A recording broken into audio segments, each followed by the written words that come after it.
Hello and welcome, baseball fans, to another episode of Around the Bases here with Around the Felt.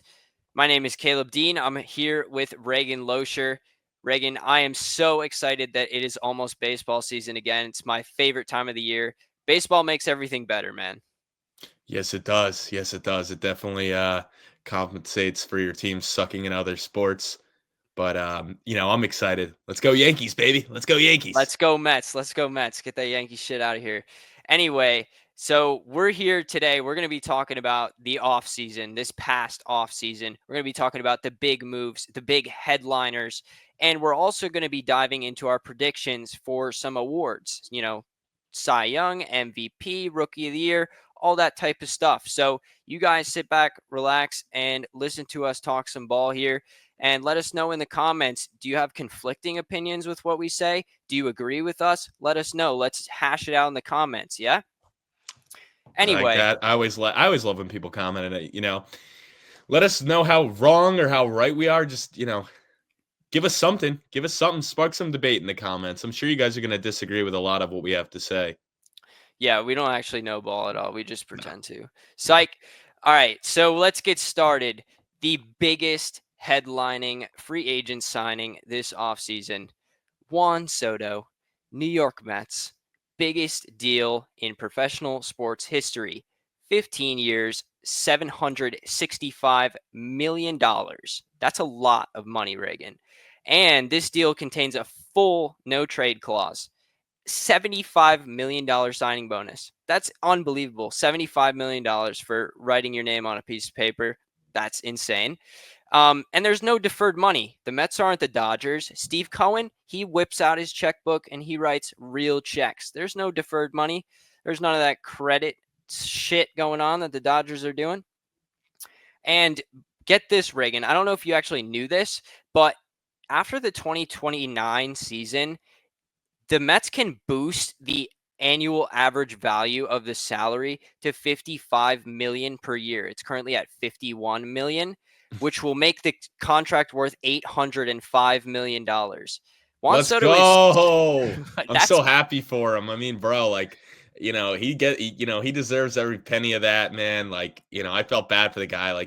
Cohen, stop being so cheap. Only 750 million. yeah, Dude, come on. Let my man eat 800 million. I don't even know. What would that's you more do with like that it. money? What would you do? I don't even know. At that point, it's with Shohei and his interpreter, it's this guy was stealing all that money from him. It's so much money that it's these guys probably don't even realize when money's spent out of their account. It's just No, man. I mean, okay. just the signing bonus alone, dude, could retire 3 American families. It's insane.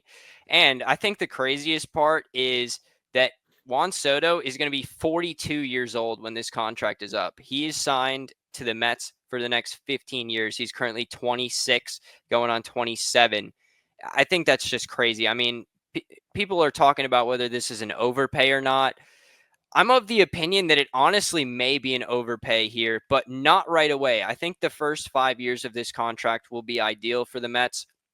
However, once he gets up in age, I don't think that they're necessarily going to be want to pay him that much money. But we'll see. I mean, Juan Soto, like I said, he's only 26 years old. The Mets have been called the, quote, most eager team in the Major League Baseball in terms of their desire to win. They've been right on the cusp here in the Well, I past. mean, the Dodgers. Well, right, but the I mean, Dodgers have those guys done it. just continue to The spend and Dodgers win. have done it. That's the thing. The Right. Mets, they're still eager. They haven't won anything yet. So, Fair. Yeah. I mean, and honestly, as a Yankee fan, for that price point, I don't really care. I'm not that mad. I mean, it's just Soto chose money over winning. So, yeah. that's just something he's going to have to live with when, he's in year 10 of his contract and he still has no rings. But hey, 800 million is definitely going to, fixes a lot of, ringless seasons. Money But over he does have, winning. I mean, at least he's got the ring with the Nationals. That's probably why he was like, I'll leave the Yankees. I'll go hang out with the Mets for a big contract and just, Money over winning. yeah. I mean, bro, Money over winning. There's 2 New York teams, and one of them is significantly better than the other. well, yeah. I mean, one is 27 and one is 4. You're right. How many in your lifetime, though? Two technically. I mean, Technically, I was like 6 months old when we beat the Mets in 2000, but boy, was I fired up. yeah, I'm sure I you was were. fired up. I'm sure you were. But anyway, we'll see. We'll see. The Mets, they played the Dodgers way better than the Yankees did in the playoffs, and they smacked them 4-0 in the regular season. So we'll see what happens. But let's move on. So obviously Juan Soto, the biggest headliner here for the free agent signings. But let's move to Roki Sasaki, the Dodgers rookie that they brought in from Japan. Absolute steal of a contract, right up the Dodgers' alley here. They signed him to a minor league deal with a $6.5 million signing bonus, and that's as a result of him being an international amateur player. And Sasaki, he comes right out and says, he's like, I want to be the first Japanese pitcher to win the Cy Young. And I mean, realistically, if you've watched any of his clips from spring training, this kid might have a shot here in the next few years. I'm not saying right off the bat, but this kid has a nasty splitter. It is his signature pitch. It's actually very similar to the ghost fork that I've seen Kodai Senga use, kind of made it his own. But the thing about this pitch is that it's completely unpredictable. It goes right, it goes left. He can switch it up on batters. And I mean, I think the thing that Roki Sasaki is going to struggle with, it might be his command here, because in his first start against the Cubs over in Japan, in our little exhibition games that the MLB does. Technically, we're late to the ball here. The MLB season already started. Yeah, that's okay. But he walked 5 batters in 3 innings, and that's a sort of control issue that I also saw with Senga with his ghost fork, because that pitch dives out of the zone, and if hitters can learn to lay off of it, they're going to work out some walks. So we'll see if Roki Sasaki, we'll see how he slots into this rotation as well. I mean, this is a Dodgers rotation that is unlike something that we've seen since maybe the 2015 Mets. Like, I don't know if you can think of a more dominant rotation than what we're seeing. You know, you got Tyler Glasnow, you got Yamamoto, you got Shohei Ohtani. Ohtani's figuring to be the number 5 starter here, which is crazy because we've seen how elite he is with the bat and on the mound. I'm just interested to hear what you think of Sasaki, Reagan. What do you think of his potential? What do you think? Where do you think he works in that rotation? Yeah, I mean, it is interesting. I mean, this is taking it from a business point, but it's like the Dodgers have now become the fan favorite, not only in LA, but also Japan. I mean, they're just from a, business standpoint. It's like, well, where are they getting all this money? Well, it's like, they got a whole country now that's rooting for They've the built LA a Dodgers, Japanese essentially. super team, dude. I like it. We'll see what happens.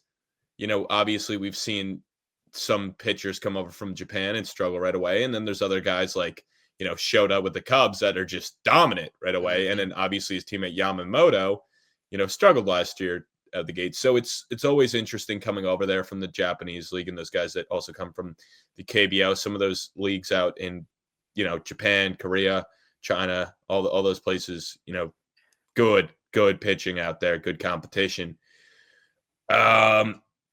We know for a fact he's going to have a hell of a lot of run support. So even if he does allow a lot of runs, we've seen plenty of Dodger pitchers in recent memories with mid 3 ERAs, and they're still putting up almost 20 wins in a season because they just get an incredible amount of run support. So that's the nice thing about signing with the Dodgers. Even if you give up some runs, you're still going to have a chance to win every freaking game because you got Mookie Betts, Freddie Freeman, Teoscar Hernandez. Dude, 1 through 9, bro. There's Shohei not an Ohtani. easy out in the Dodgers lineup. Their lineup is the cheat code. Thing. Their whole team is ridiculous. I can't remember a team that has been as universally agreed upon as the best team in the league in a hot minute. And these Dodgers, they're looking to double down on their world championship. But let's move on here to our next big headliner free agent, and that will be Alex Bregman. He went to the Red Sox after many, many years with the Astros. He notched himself quite a few World Series wins there. I believe it was 3. And he now gets himself a nice 3-year, $120 million contract with the Red Sox. Quick math, that's $40 million a year. And I mean, Look at this, Reagan. So in 21 career games that Alex Bregman has played at Fenway Park. All right, guys, we got Caleb back. He decided he was going to be a tough guy. He's not a big Alex Bregman guy, so he's like, I'm out. He was mad at what? Oh, I'm sorry. Steve Cohen didn't have enough money to pay Alex Bregman too. You're throwing a fit. Yeah, well, Reagan sent me $100 on Venmo, so I decided to hop back on. Yeah. So anyway, Alex Bregman was the topic of conversation. One of the biggest free agents on the market this year.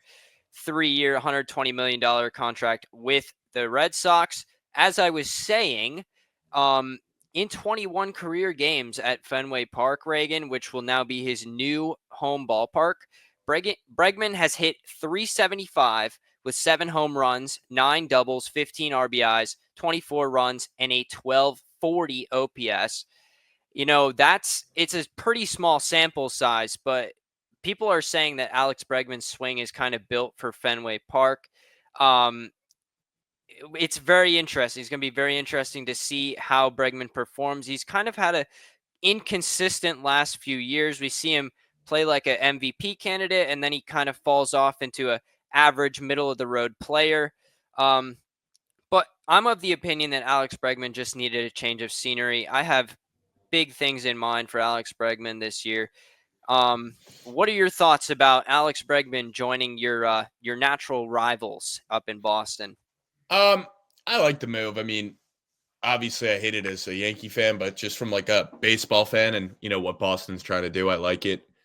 I don't know what they decided who's going to be playing third. If I believe it sounds like Devers is staying at third, so Bregman may move positions, but I do like the move for Boston. They need to get some more bats in there because they do seem like they're a team that could definitely compete. And with all the injuries going on to the Yankees and the Blue Jays obviously having a down year and the Rays, kind of taking a step back, it's really like, Yankees and Orioles, I thought, but the Red Sox are right there with both those teams. Like if Boston ends up winning the division, I wouldn't be shocked at all. I mean, they definitely got some arms in that rotation over there. I know they went out and got Garrett Crochet from Chicago in the offseason, so that's another underrated move as well. But they're making some good moves. So Boston seems back, like they'll be back. And honestly, I think baseball is good when the Yankees and Red Sox are both relevant, and that series is top tier. So I think it's good for the sport as well. Hell yeah, I absolutely agree. And it was announced that Alex Bregman actually will be playing third base. Devers is going to be DH First, primarily. a little first too. DH, yeah, they might mix him in at third, but Alex Cora did come out and say that he's going to be prioritizing Bregman at third base. He has an elite glove, and Devers has a below average glove, to say the least. I really did not agree with Devers' reaction to this whole situation. He's kind of acting like $1 million baby.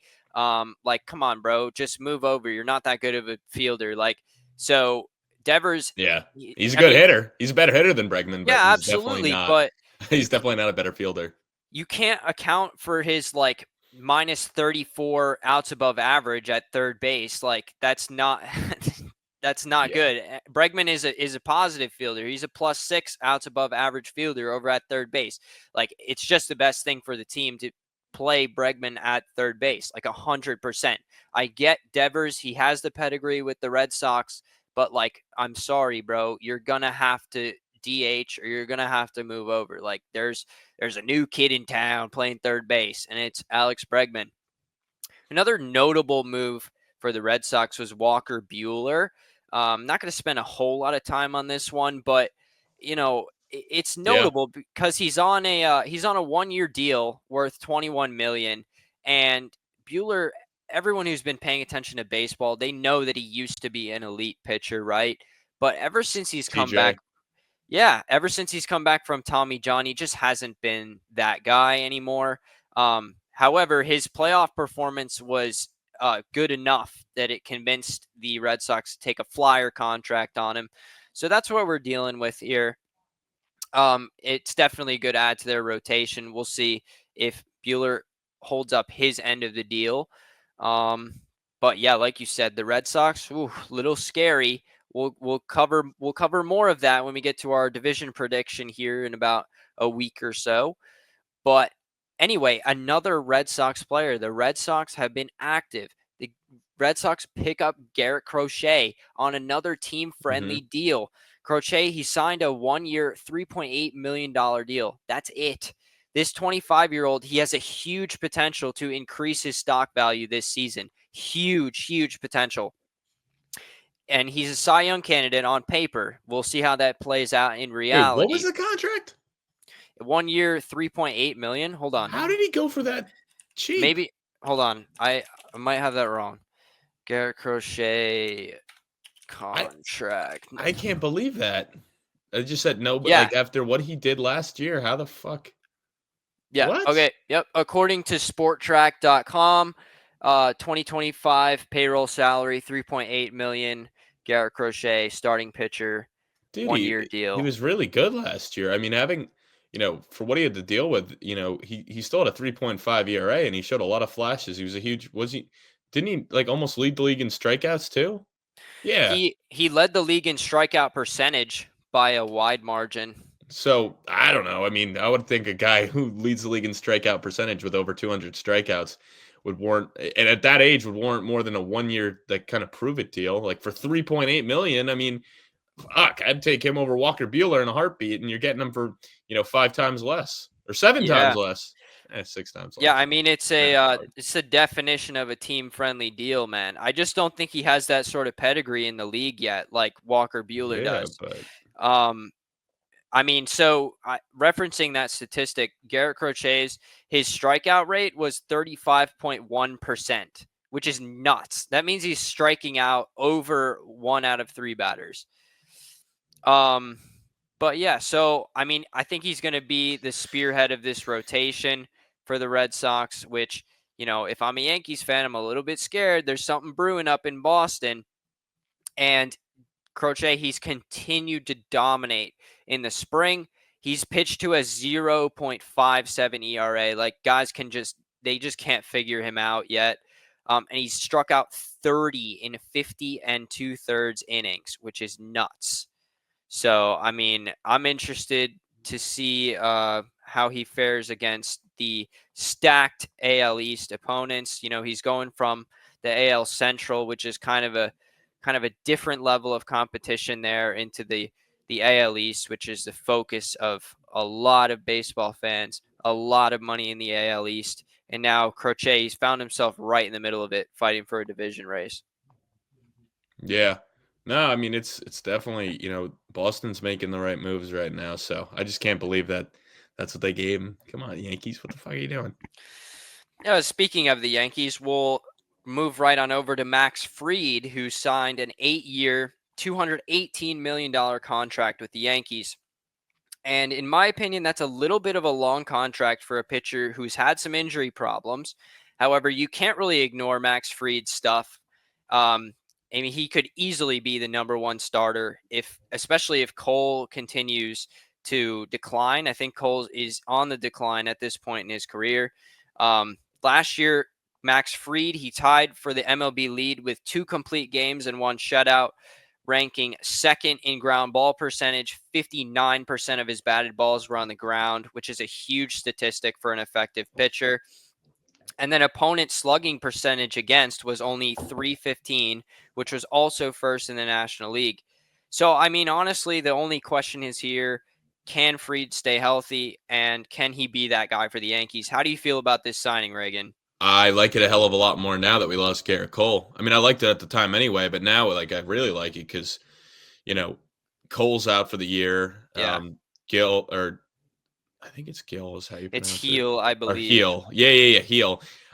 He's obviously starting the year on the injured list. So that's already 2 of our top arms. We're going to be without, Cole without the whole season. So, Rodon showed a lot of flashes, but he didn't show enough to me that he was the guy that we saw on the White Sox and on the Giants that could become the number 1 arm. So, Fried goes from, potentially the number 4 to like 2 through 4 guy to having a chance to be the number 1 arm in this rotation. And we're going to need them to step up big. So I like the move a lot. And hopefully we can see some stuff that he showed early in his Braves career, because he had a lot of good seasons with them. He was just another guy that dealt with injuries, but it's a sad thing nowadays. It seems like every pitcher goes through Tommy Johns and different arm injuries. It's pretty rare to see him go unscathed. Yeah. I mean, like, I could see Fried being the number one guy in this Yankees rotation for, I mean, the majority of this contract, especially, with Cole on the decline. Yeah. You don't know what he's going to look like after he comes back. You really don't. So you kind of have to lean on Max Fried in that regard. And now we'll move on to another Yankee who made headlines through a trade. Cody Bellinger joining the Yankees this offseason. Cody Bellinger, kind of a Yes, household sir. name in Major League Baseball at this point. You didn't give up much to get Cody Bellinger. You lost Cody Poteet, which was a guy who had We some got the good potential, Cody. but but he's not Cody Bellinger. And I mean, realistically, with Cody Bellinger, he's been a little bit inconsistent. You probably want to see something similar to his 2023 campaign, where he hit 307 with 97 RBIs, all while missing 32 games that season. So if you can get another year like that out of Cody Bellinger, I mean, that's a valid Juan Soto replacement right there, Reagan. I mean, Oh, are yeah, you I mean, happy? Are you happy with Bellinger as a replacement for Soto? um, yeah, I mean, ultimately, the way I look at it is like, yeah, the Fried, Goldschmidt, who we also got, Fried, Goldschmidt, Bellinger, or Soto. I'd rather have, I think, the three because the biggest thing for the Yankees has always been like, the lack of hitters and come playoff times. Because even Judge falters. So we've had an issue where we don't have enough guys that can hit in the playoffs, enough guys that can consistently pitch. So I'd rather get less top heavy and be more well rounded. And I think this helps us achieve that goal. Bellinger, we'll see what happens, but at least he's a guy that has played at an MVP level before. He's still not super old. He's late 20s. So youth is definitely on his side. So I don't mind it at all. And he gives us that lefty bat in the lineup. So I do like the move. And, him having first base and outfield flexibility is nice too. Yeah, I totally agree. I totally agree with the top heavy statement because the Yankees they were top heavy last year. What's his name? Luis Severino said it best. You only have two good hitters in your lineup, but that's no longer the case with Cody Bellinger in there. So, moving on to another signing here, Devin Williams, acquired by sending Nasty Nestor over to the Brewers, a prospect and some cash. And it's one of the elite closers in the game that bolsters your bullpen. And it really works to fortify, especially after the loss of Klay Holmes. I know Yankees fans kind of had bitter ends with Klay Holmes, and now he's across town with the Mets. But Devin Williams, definitely a good pickup for their closer role. Like I said, one of the elite closers in the game. Reagan, impressions of Devin Williams coming over for your bullpen help? Yeah. I mean, obviously we lost Klay Holmes and he, wasn't what he had been throughout the regular season. So, Dexter Williams has got a nasty screwball. He kind of stepped in once Josh Hader was traded away and kind of got that role. So I have no issue with that. It's just hopefully, on the biggest stage that he could step right in. Yeah, and hopefully he doesn't run into Pete Alonso in the playoffs. But so now I want to talk about the Angels as a team because they made a number of moves, none of which were like earth shattering. But I'm just curious about the Angels at this point. I'm curious about what you think, Reagan. They signed Soler. They brought in Kenley Jansen. They brought in Yusei Kikuchi and others. Are the Angels on an upward trajectory? I don't really know. No, They're coming no, they're coming off a 99 loss season. They're going to have Mr. Mike Trout back this year. bro, they got to trade him. Hypothetically, dude, if he can stay healthy. He won't. Um I hate to be a hater, but he won't. They got to trade him, bro. They got to fucking blow that up completely. Get him off the books. Get what you can get. I mean, I don't know. I at a certain point, it's like, what's the point of letting him be a lifer? I guess it comes down to Mike Trout at least puts butts in seats, and that's all the owners really care about. Because otherwise, why would you keep him? I guess if it's the NFL or NBA where it's like there is a salary cap and stuff, and there's more of like a tanking thing because you can't even really tank in baseball because most of the guys you tank for, you're not even going to see for 4 or 5 years unless they're, the Paul Skeens of the world, which are generational. It's pretty rare you see a guy, and even prior to Skeens, like who was one of the last guys to get called up and have that big of an impact right away? Juan Soto. It's pretty rare to see guys come in right away. So it's such a weird sport, but I feel like that's the only reason I want to keep him around is just because he continues to put butts in seats when he's healthy for the Angels. Well, I will be the non-hater in this situation, and I will point out the fact that they have a good mix of veterans and youngsters at this point. They have guys like Ben Joyce, who is lighting up the radar gun out of that bullpen, throwing pitches faster than we've ever seen. We have guys like Nolan Shanuel, Zack Neto, who was their best hitter last year. That's not really saying a whole lot since they lost 99 games, but I mean, hypothetically, if these veterans and these youngsters, if they mesh together, they could potentially be a solid team. I'm not going to say that they're going to win the division by any means. However, I could see them in a situation around like the trade deadline where they're like hanging around 500 and maybe they make some moves and take a run. I don't know. But I think we're going to know sooner rather than later whether this team is good. I think they're going to be either right around 500 at the trade deadline or they're going to be like 15 games under and they're going to sell everybody, hopefully including Trout, because that guy is signed until 2030, which is just like his career is in the tank at that point, man. I mean, it might already be done. Like he hasn't played a full season since 2019, but I have some hope for the Angels. I really do. I want to see their fans stop suffering. I want Mike Trout to, experience the playoff atmosphere. But I mean, if Kenley Jansen goes out and gets 35 saves, like that would definitely help them. Definitely has that capability. Once again, he's getting up there in age. And we know Jorge Soler. We know that he can hit 40 homers if he gets in a groove. So I don't know. We'll see what happens. But realistically, I think this all revolves around Mike Trout being healthy. Like he's kind of the cornerstone of this franchise. Not even kind of. He is the cornerstone of this franchise at this point. You need him on the field and you need him mashing. Like that's the only way. That is the only way. He got off to a hot start and was mashing. He did. It just, just unfortunately, which we've seen with Mike Trout time and time again, he just could not stay healthy. Yeah, I remember when we were sitting at the bar doing our fantasy draft and you found Mike Trout way down in the draft list and you picked him up and you were like, yo, this might be a steal. And it was looking like a steal there for a few weeks until he got hurt. But it was definitely a steal. It was definitely a steal for a couple weeks when he was mashing home runs, and then you're like, oh, yep, that's why he was so low, and that's I don't know where he went in our fantasy draft this year, but that's kind of why he continues to have such a low ADP is because you just got to know like injuries are coming. And I hate to say because when he's healthy, like he is, the best player or, top five, maybe not at this point, he's the best player in the league, but he is one of the best when healthy. So he's just such a fun guy to watch when he's healthy. He's a really, really solid guy too. Jersey boy. Can't hate on him at all. He is a Jersey boy. But let's move on. So I want to touch on a signing or a trade rather made by one of the teams that you've been high on in the past, Reagan, and that's the Chicago Cubs when they gave Kyle Tucker a 1-year, $16.5 million deal. Tucker is one of the most weird. That's such another weird ass contract. What? Well, here's the thing, right? I think I got to the bottom of this one.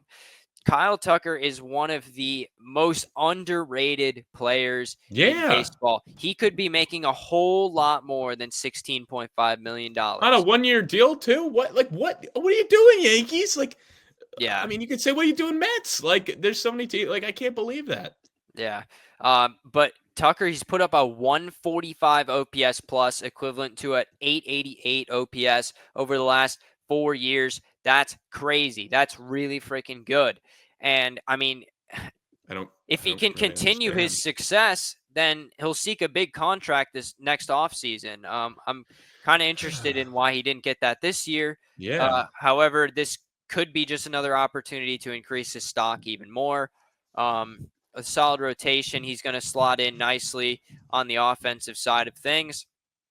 And he'll be right there next to Dansby Swanson, Nico Horner, and a really good farm system. So, what do you think Cubs about are this sneaky. signing? I mean, the They're Cubs are sneaky. sneaky. I don't But this trust them though. signing, I love it. I mean, that is highway rob. I thought the Crochet one was, but that one really is. I mean, Tucker's been an MVP candidate before. Like what? One for 16 million? I can't believe so many teams didn't want to give him a big contract. I mean, it makes me wonder, like, were there some teams that offered him like significant money, or is it just saying like, a lot of these owners are like, look, if we're not competing, we're not opening the pocketbooks, and that might be a new trend we're starting to see. But I am utterly shocked, utterly shocked. But I love it for the Cubs. I mean, I would take Kyle Tucker over Cody Bellinger right now. So for them, it's like, all right, you let Cody Bellinger walk, and you bring in a better bat in Kyle Tucker. So Yeah. love it. It's just very head scratching. I don't know. Maybe I'm a little more bullish on Kyle Tucker than I should be, but that's very surprising to me. Yeah, dude, the Cubs are a little bit of a head-scratching team. Like, I'll reference the Craig Counsell signing for forever. Why the hell did they pay their manager that much? But whatever, man. We're gonna move on here. We're going out to the West. We're going out to the West again. We already touched on the Dodgers a little bit, but I want to talk about the Diamondbacks. And they brought in Corbin Burnes. He signed a Yeah, 6-year, $210 million contract.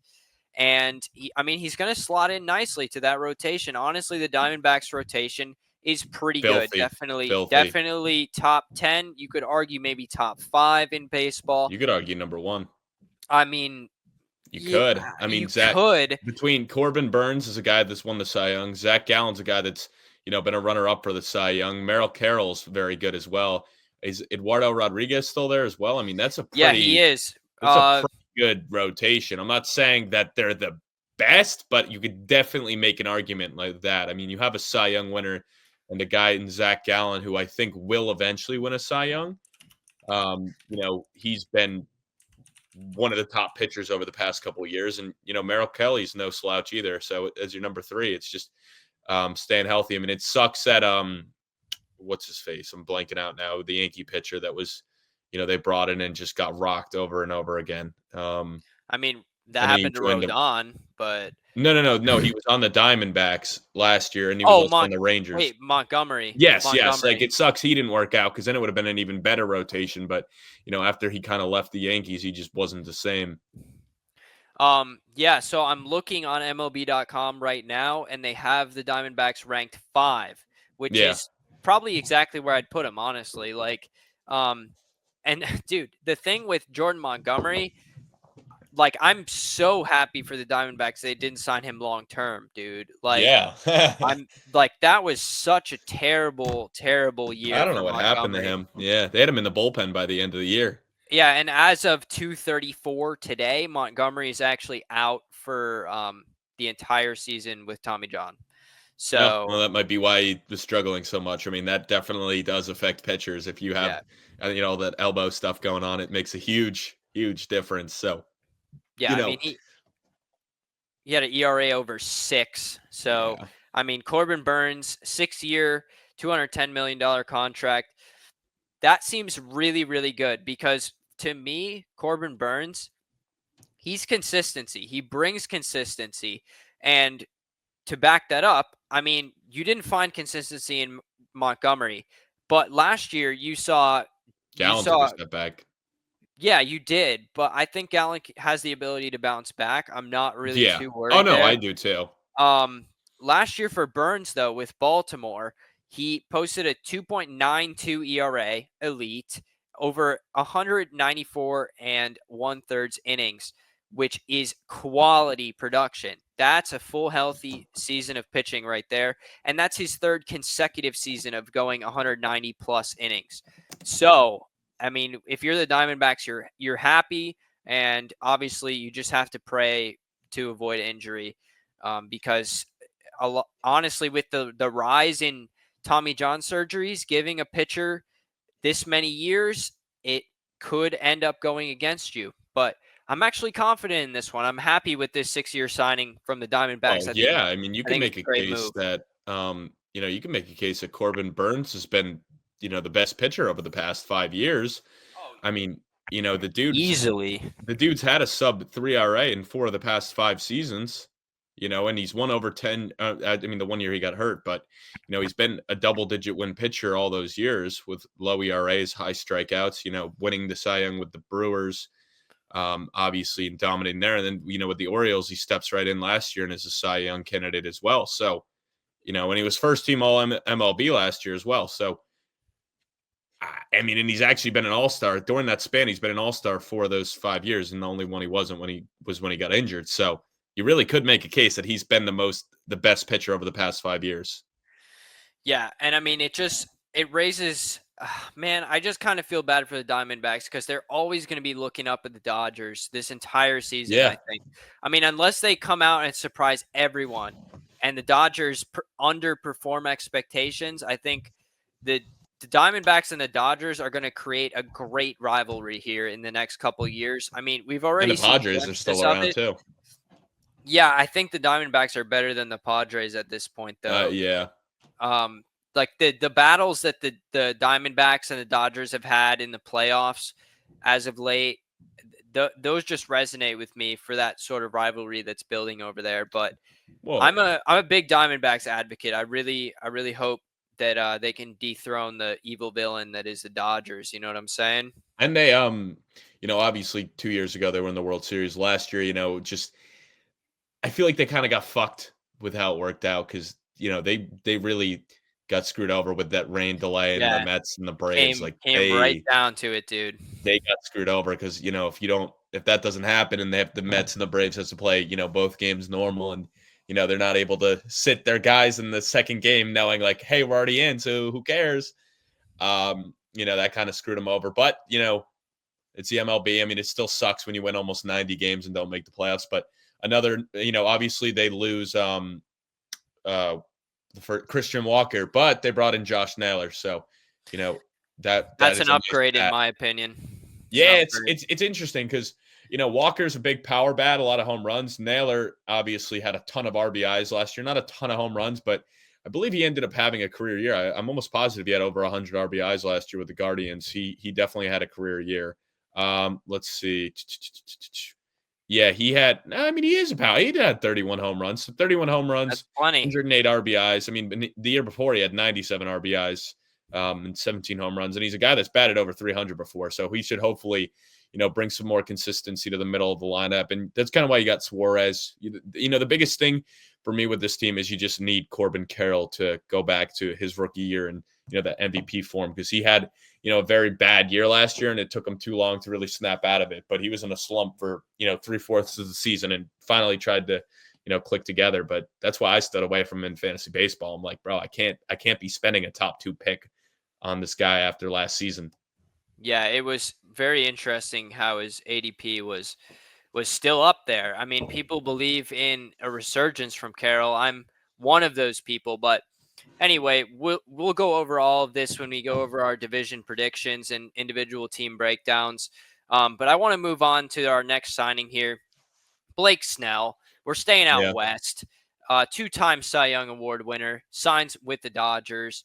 Yeah. And he agreed to, it's another relatively long-term deal for a starting pitcher. 5 years, $182 million. And this is another one that I like here. This is another one, a guy you're signing with a renowned pedigree, 2 Cy Young Awards under his belt. Yeah, I called it the year he won it with the Padres. I called it that year. You absolutely did. And he's joining an insane rotation. I know, isn't that crazy? It's just like I'm struggling to find a weak point in this Dodgers team, man. Yeah, what is their projected starting rotation? So I mean, it's going to be Snell, Yamamoto, Tyler Glasnow, Shohei Ohtani, and then Sasaki, I believe.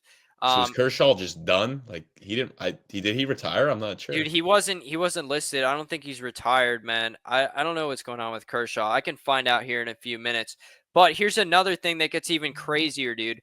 You remember Dustin May and Tony Gonsolin? Those guys are still on the back burner for the Dodgers. I didn't know those guys will Gonsolin pitch was this there. year. Yeah, those guys are going to pitch this year.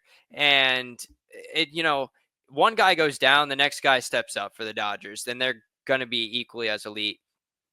Um, Well, yeah, they're just going to get a ton of run support. And I think even Urias is still around. I know he got a big, suspension, but I think he'll be back this year at some point as well, if they don't cut him. But he's still, as far as I know, Julio Urias is still on the yeah, roster as well.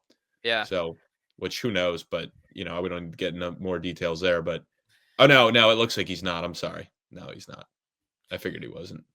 But for Snell, he's coming off of a really rough year. 2 visits to the injured list for him last year on a 1-year deal with the Giants. He posted a 9.51 ERA over his first 6 starts with the Giants, which, is forgettable. Hopefully we don't see more of that for Blake Snell, or hopefully we do if we're praying for a Dodgers downfall. Um, but honestly, I don't think he'll have a problem bouncing back, especially with the network of support he has out with that World Championship Dodgers staff. So we'll see what happens. Just it's more fuel to the Dodgers fire, man. It's such a good team. Well, and also, this is a little side note, but Blake Snell's just doing the NFC West tour. Yeah, no, for real. Like, yeah, it's funny because now he's has been on 3 of the 5. I still can't get over them having that many arms. It's hard to see another team overthrowing them. I know the Braves and the Mets obviously have made some big improvements, but it's just like I can't see any team beating them. And the Padres were so damn close last year, but they just got better, significantly better. Yeah. It's going to be rough sledding for anybody against the Dodgers this year. I can tell you that much. Yeah. But finally, our last free agent signing I want to talk about, Willy Adames. And the Giants, they unite on a 7-year, $182 million contract. That's the largest contract in Giants history, actually, which is very interesting. Yep. Their biggest contract was $167 million when they signed Buster Posey in 2013. But Adames, he had career highs in home runs last year with 32 and RBIs with 112 and stolen bases with 21, while finishing 5th in wins above replacement, aka WAR, which is a good measure of how effective a player is in their entirety. So honestly, not a terrible signing here for the Dodgers. 7 years is a long time, but if you're that confident in a guy, then you give him the money. And the Giants are not going to be contending this year, I don't think, barring a miracle. However, they may be at some point during the 7-year contract. I feel like the Giants have to take a step back, get their feet back under them this year, and maybe make some moves at the deadline if they're close to contending. But I mean, man, that National League West, it's definitely going to be an uphill climb for anybody trying to contend there. So I'm interested to see what you think about Willy Adames slotting in with the Giants, and then they've had an interesting offseason because they also brought in Verlander on a 1-year, $15 million deal I saw as well. So it's interesting the direction they're going. I mean, it's kind of hard because you look at that division and you're like, the Giants can make a few moves, but they're still number 4. I don't even know, if you can even make a case that, they're even close to the Diamondbacks or Padres. But yeah, I mean, to me, it makes sense to pay the guy. It's just, I don't know. I mean, the Giants just don't have enough guys to really compete. So it's a big contract for a team because if you compare all the other teams that paid that kind of money, the players this offseason, like the Mets, the Yankees, the Diamondbacks, Dodgers, Red Sox, I mean, all those teams are in win now mode and can win a World Series. I don't think you could say the same for the Giants. So the contract is a little head scratching. But one thing I'll say is when the Rangers went out and paid Simeon and Seager, I think everyone was kind of like, huh? I still feel like this team can't compete. Then the next year, they brought in a couple more guys. They bring in DeGrom. Obviously, he gets injured, but they bring in a couple more guys, and it's like, oh, they were trying to set the foundation in year 1, and then by year 2, they were like World Series ready. And then by year 3, they were like back to being a garbage team. But so it's definitely interesting. I just don't know if the move exactly makes sense. I mean, he deserves that contract, but I just don't know if I love the home for him. Yeah, I agree. But at the same time, you remember a couple years ago when the Giants just survived and won 107 games? That was 2021, and nobody expected them to be that good then. So, I mean, maybe a guy like Willy Adames proves to be a spark plug and just drives them to some ungodly season like they had in 2021. But I just think it's highly unlikely with the competition in their division. Um, but I mean, yeah, so that brings us to the end of our I just wanted to. headliner signings. Yeah, go ahead, Reagan. There were just a couple, like, I just wanted to do a quick couple that were like, you know, maybe overpayments or ones that I was like, not like headliners, but ones that were like shocking to me. And I just wanted to get your thoughts on it. So, Yeah, let's talk about you it. know, uh, Luis Severino going to the A's for 3 for 67. That I felt like was a lot of money to give to him. And I'm surprised if they were willing to give that contract, that there were other names on the market that I thought, deserved that kind of money. But maybe they were like, that was the best they could get that would actually be willing to play for the A's. Yeah, it's interesting. If I recall, that's like the biggest contract the A's have ever signed, or by annual value of Yeah, the probably, contract. bro. They don't pay players. That's another thing too. And like they opened the bag for Severino. Dude, and Like he's not not even the moving the Oakland needle. A's anymore. Like they're just the A's. They live in Sacramento now. Like I don't even this is such a weird transition phase for the A's, man. Like they honestly they could make some noise, dude. They have Brent Rooker. They have Lawrence Butler, which a guy that a lot of people are very high on. I saw him in person when the A's were playing the Red Sox when I went in Fenway last summer, and he hit a dinger about five seats to my right. It was crazy, but yeah, I mean it's just that is a weird signing. I don't necessarily agree with that. Severino, in a sense, he resurrected his career last year with the Mets, basically cutting his ERA in half from the previous year that he was on the Yankees. But yes, very, very interesting signing. The A's, man, they're all over the place. I That's don't. what I'm saying, bro. They're It going to doesn't even be, like add up like to yeah, where they are. Like I don't know. Like so that was one I was like, what? And then another one that was kind of like shocking to me was the Guardians actually re-signing Shane Bieber. I just had the contract. Where was it? They re-signed Shane Bieber for 2 for 26. And I'm surprised, he didn't get more because, yeah, I know he's another one coming off of an injury, but that's another guy that's pitched at a Cy Young level before and was, had 5, 6 good starts last year before he went out with injury. So I would have thought he would have fetched, big money, or at least gotten a bigger extension with them.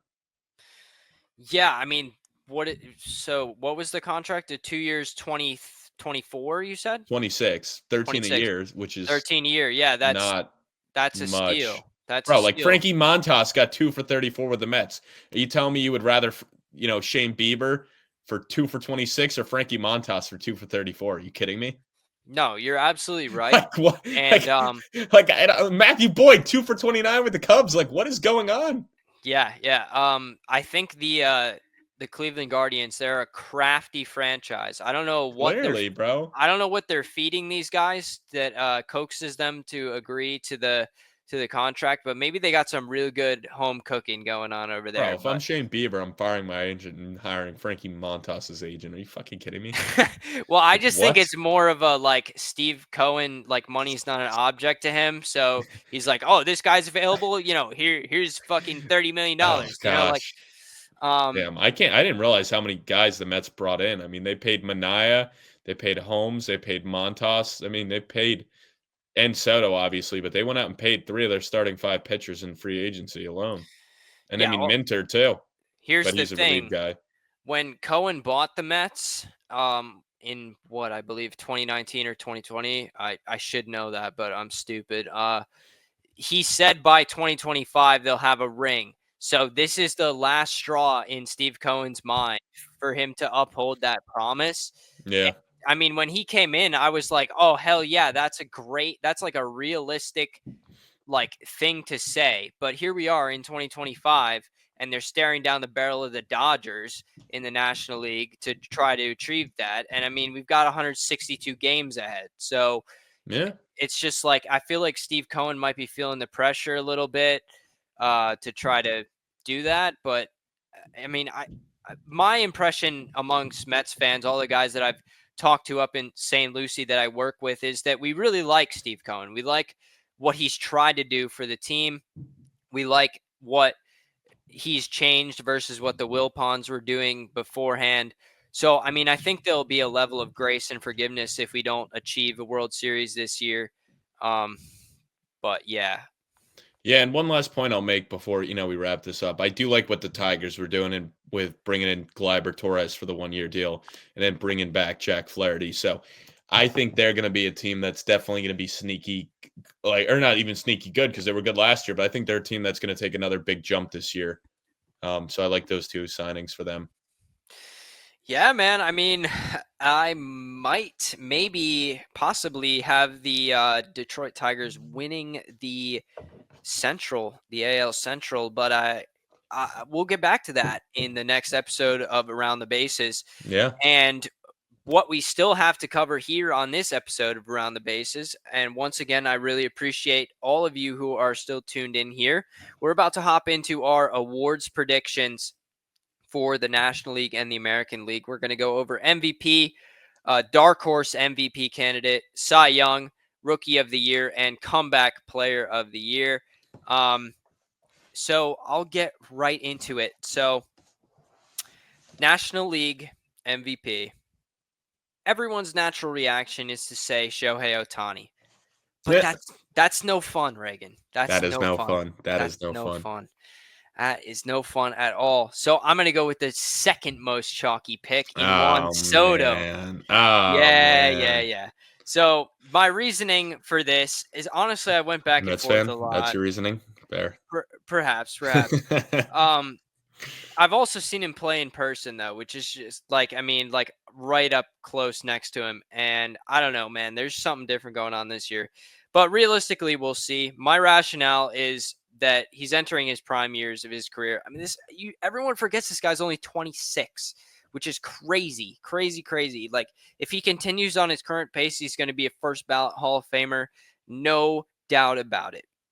And we've got him for the next 15 years. So most likely he'll go in the Hall of Fame as a New York Met. But, that's all hypotheticals. He has a lot to prove with this contract. But Juan Soto, I think he's up to the task. I think he's got that swagger about him. And he's been a consistent top 3 hitter in the league for as many years as I can remember, especially going back to like 2021. That season was astronomical. I think he's going to be the first Met in franchise history to win the MVP, which is just crazy that no Met has ever won the MVP. Lifetime OPS of 953, lifetime on base percentage of 421. I don't think that's going anywhere, like, seriously. And he's got protection in this lineup with the Mets. I mean, a lot of people are saying this Mets lineup on paper is the second best in the league. Once again, I take all of that with a grain of salt as a Mets fan. I just say I'll believe it when I see it. But Juan Soto, National League MVP pick. Yeah, mine, I'm actually going to go with a man on a mission. We talked about him a little bit earlier on a 1-year, I guess, prove-it type disrespectful deal with the Chicago Cubs. Give me Kyle Tucker. I think he's going to get it done. He's going to get himself the bag in the offseason. He's going to propel this Cubs team into winning the NL Central, which I think is wide open right now. There's not one team I'd point to and be like, damn, that team on paper is sick. Because, yeah, the Brewers always seem to just win games with, like, not a lot of talent. But I think this Cubs team is putting something together nice. And I think Kyle Tucker is going to be the bat to do it and, just play his way into an MVP. And it might be a little bit of a hot take, but I don't give a crap. Give me Kyle Tucker, man. Prove it. Go get yourself the bag in this offseason. Or maybe you're playing at that level and the Cubs are like, hey, we're giving you the extension right now. You're our guy. Yeah, I like that, man. I like the prove it mentality. Seriously. So I'm going to move into my MVP dark horse. It's really not that much of a dark horse, but I like Elly De La Cruz. I wish I grabbed him in fantasy, dude. I really did. His ADP was way lower than he deserved. And Kyle Curley, shout out Curley if you're watching this. Probably not, but shout out. Yeah, he might. he just needs to limit his strikeouts, man. That's it. Like, this guy has all the tools to be an MVP. Like, he just needs to limit his strikeouts. Like, you can't have 218 strikeouts in his season and be an MVP. But he still had the on base percentage of 339, which is like respectable but not great. If he can get that up toward the 400 mark, he's going to be a force to be reckoned with. And he still stole 67 bases last year with a 339 on base percentage. That's crazy to me. I mean, that when they increased the size of the bases, I did not think that guys like stolen base numbers would shoot up like this. But Elly De La Cruz, he's a prime example of a stolen base machine. And I mean, I think if he puts it all together this year, he has a real shot at being the MVP. Yeah, my dark horse for MVP, and it's actually coming back to the NL Central Division. It's the Brewers' Jackson Chourio. He had a huge rookie season last year. I mean, he was overshadowed by some other guys, but he still, had 21 home runs, 79 RBIs, batted 275. And then in the playoff series against the Mets, he had five hits and 11 at bats. So, obviously it's a short series, but he was hitting the ball well. 2 home runs in that series. So he was stepping up on the big stage in the playoffs. So I'm expecting him to take an even bigger jump. And I mean, he had 22 stolen bases. So if he can, push 40 stolen bases, get over 100 RBIs and then get like 30 to 40 home runs, and he's just the bat that's driving the force. I mean, we've seen, Christian Yelich be the driving force behind this team and win an MVP himself for the Brewers. So it's definitely possible. So dark horse. I like it. Definitely has the potential to be a driving force over there. All right. National League Cy Young, ladies and gentlemen. I really hate this. For 2 reasons. 1, he's a Philly. 2, it's a lot of chalk. Zack Wheeler, hear me out. Ever since Zack Wheeler left the Mets, he has been elite. He was second in Cy Young voting last year. Who says he's not going to do it again? Like, since joining the Phillies in 2020, he has a 2.94 ERA. That is ridiculous. 899 strikeouts and only 187 walks over almost 830 innings in that span.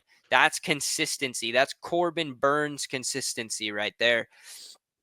And when he was with the Mets, he was a number 3 starter is crazy, because he has been the ace in Philly ever since he signed that contract. And Philly, they really didn't do a whole lot this offseason, which means one thing. They think that they can win with this core that they have. And if they're going to win, it's going to be a lot riding on Zack Wheeler to continue his current form. And I think he has the ability to do it. Give me Zack Wheeler, NL Cy Young. All right, people are going to think I'm trolling them, but I'm going back to the NL Central with the Reds pitcher, Mr. Hunter Greene. He was my pick last year for the Cy Young, and he was right. He was pitching really well down the stretch. And he had a 2.75 ERA last year, super high strikeout guy, and he got injured with about 5-6 starts left, and then he kind of faltered out of it. But he was right there with Chris Sale. And he had a nice little stretch going where he was just winning games and not allowing any runs, and got his ERA super low. So, if he can stay healthy, I mean, he's a guy that can definitely get a lot of strikeouts. He just hopefully can get some run support from the Reds. But I definitely think he has a chance. And the nice thing with the Cy Young, that's never been an award that matters. They don't look at the wins, because what did DeGrom win the one year with less than double-digit wins? I think he had a losing record potentially. Yeah. So, wins don't mean crap. It's just ERA. The writers don't look at it in the voters. So I think Hunter Greene could definitely do it. So that's my pick, running it back. I like it. It's just the run support is the question, but realistically, like you said, how much does that factor in? We'll see. I like it. I seriously do. All right. National League Rookie of the Year, Dylan Cruz. The formula for Rookie of the Year, right? It comes down to ability plus opportunity. Cruz has both here with the Washington Nationals. He's going to be playing every single day for the Washington Nationals. And honestly, I think the Nationals can make a little bit of noise, attract some attention this year. Not necessarily, they might be on the fringes of a wild card perhaps, but it's a spoiler alert for next pod. Anyway, I think Dylan Cruz is going to be an integral part of the Nationals' effort this year. He's been put in a position to succeed. He's going to get the reps. We've already seen what he can do in the power department. Let's just see what he does with a couple more reps here. Give me Dylan Cruz, NL Rookie of the Year. Wow.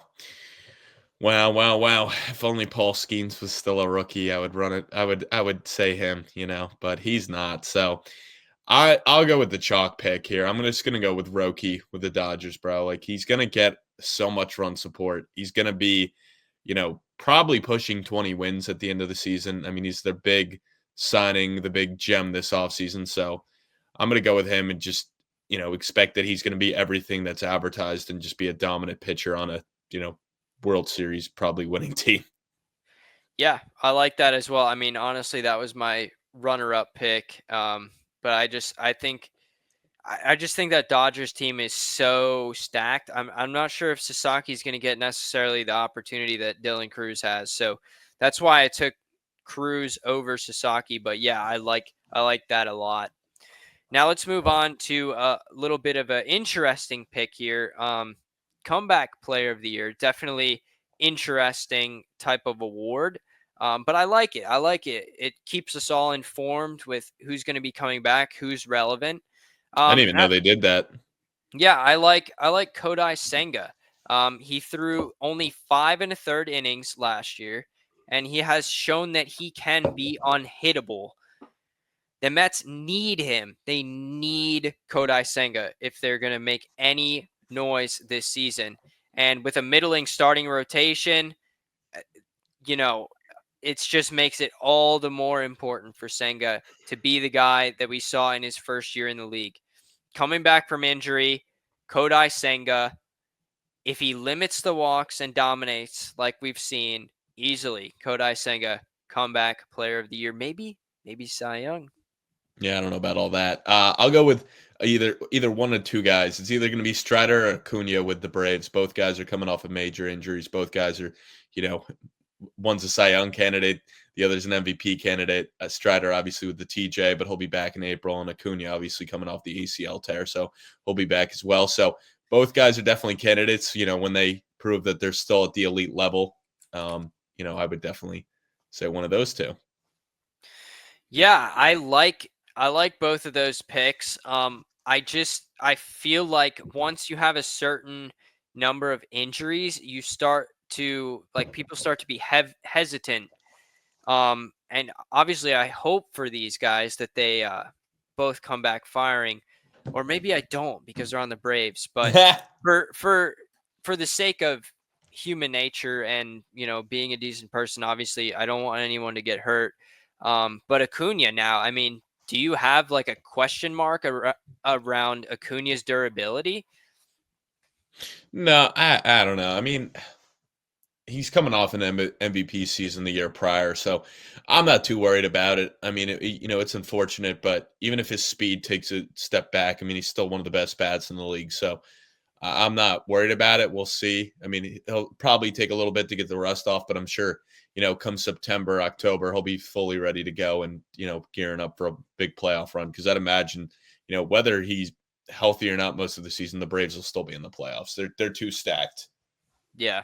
Yeah, I mean, we'll see. We'll see, because National League East is pretty stacked too. If the Mets hold up their end of the deal, well, we'll see what happens.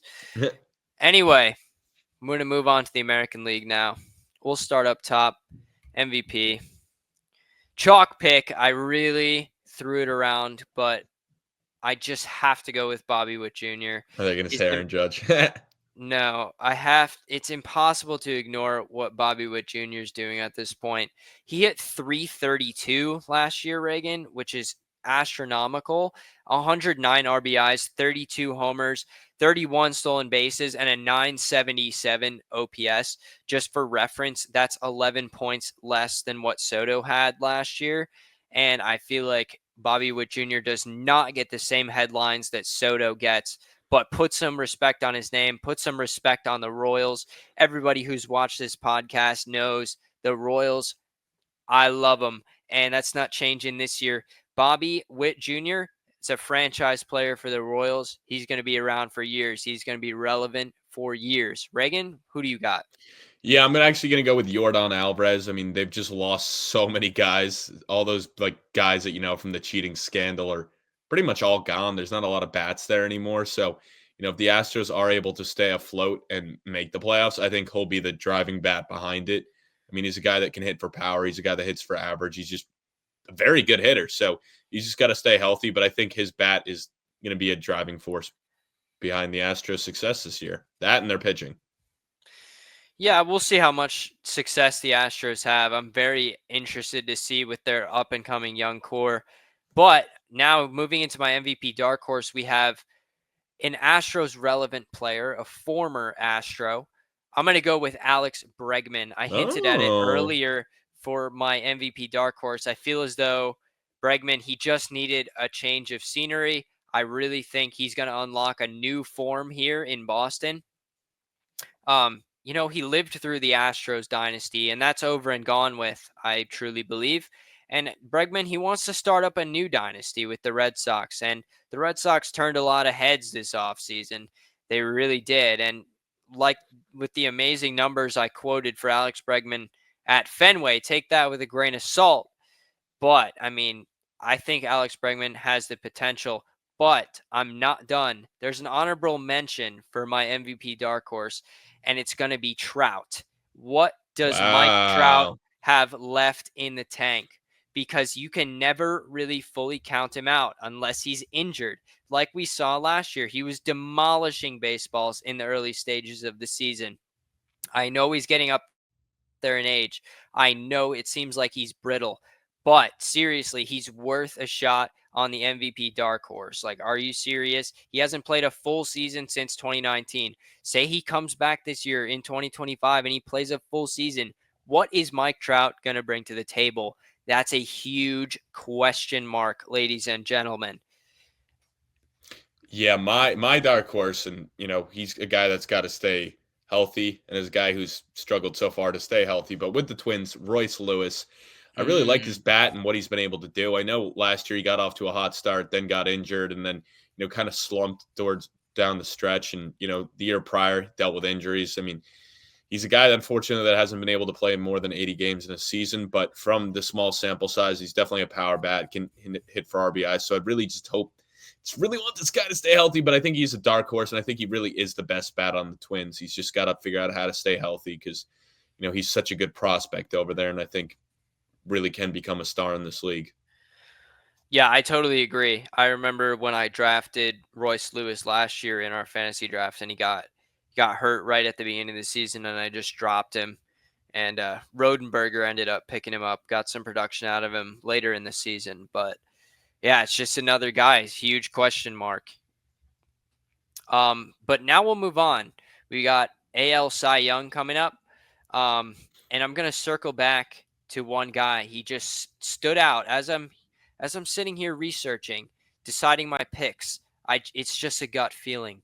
Garrett Crochet, the Red Sox, the Boston Red Sox. Technically, he's the second most likely to win based on the experts. But bro, like that's crazy. He's getting paid $3 million a year. Like, imagine he wins the Cy Young getting paid 1 year.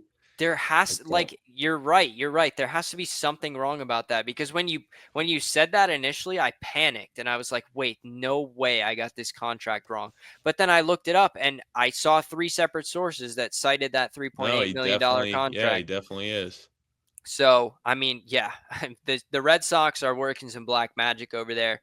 But I'll say this. So his 3.58 ERA from last year, it's not necessarily spectacular. It's not necessarily something that you would say, oh, this guy's going to win the Cy Young this year because his ERA is so good and he's dominating batters. Well, you have to look beyond that a little bit. So, his strikeout rate, number 1 in the league, 35.1%, like I said. And new scenery, change of scenery. He was on the worst freaking team in the history of Major League Baseball last year. And that's just a fact. That's not even an exaggeration. New scenery. He's going to be on a team that wants to win right now. So let's go. Garrett Crochet, AL Cy Young. Hey, fair. Fair. I don't mind that at all.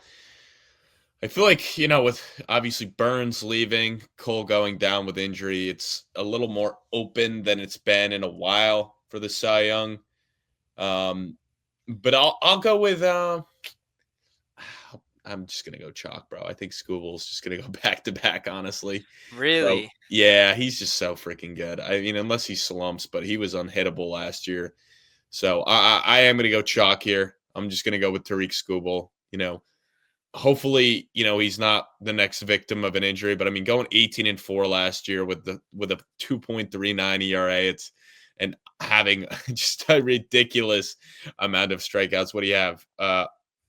228 strikeouts. So it's kind of hard to not Yeah, just go the chalk pick there. that's So elite.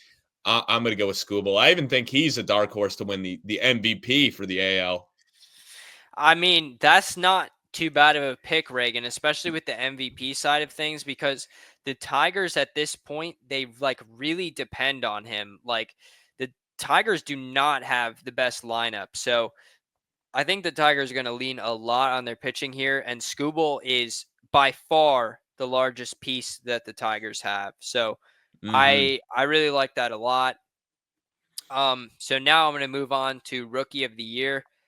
This one was tough for me. It was actually tough in both leagues, but I actually settled on a Tiger, Reagan. I settled on Oh, Jackson Jobe. I hope that's how you pronounce his last yeah, name. I think so. But he actually made the Tigers starting rotation as their number 5 starter, which is again a combination of ability plus opportunity has presented itself here for Mr. Jackson Jobe. And let's be real, this guy was bored in the minor leagues. Like he had a 2.36 ERA across all levels of minor league play last year in about 91 innings. So, I mean, he's most likely going to be on an innings limit here in his first year, which is probably going to hurt his rookie of the year candidacy, but still, I've seen this guy pitch.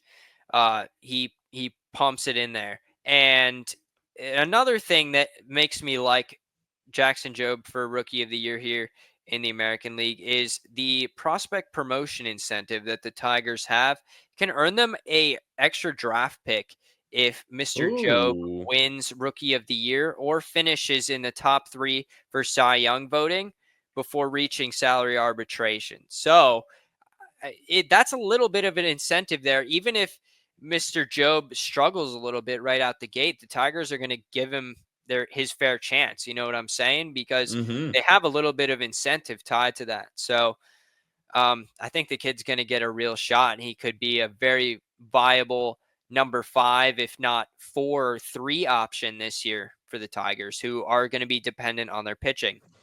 Yeah, I don't mind it at all. I'm going to take, a similar quote that you've been using, with the opportunity for these players. So I'm going to go with Jason Dominguez.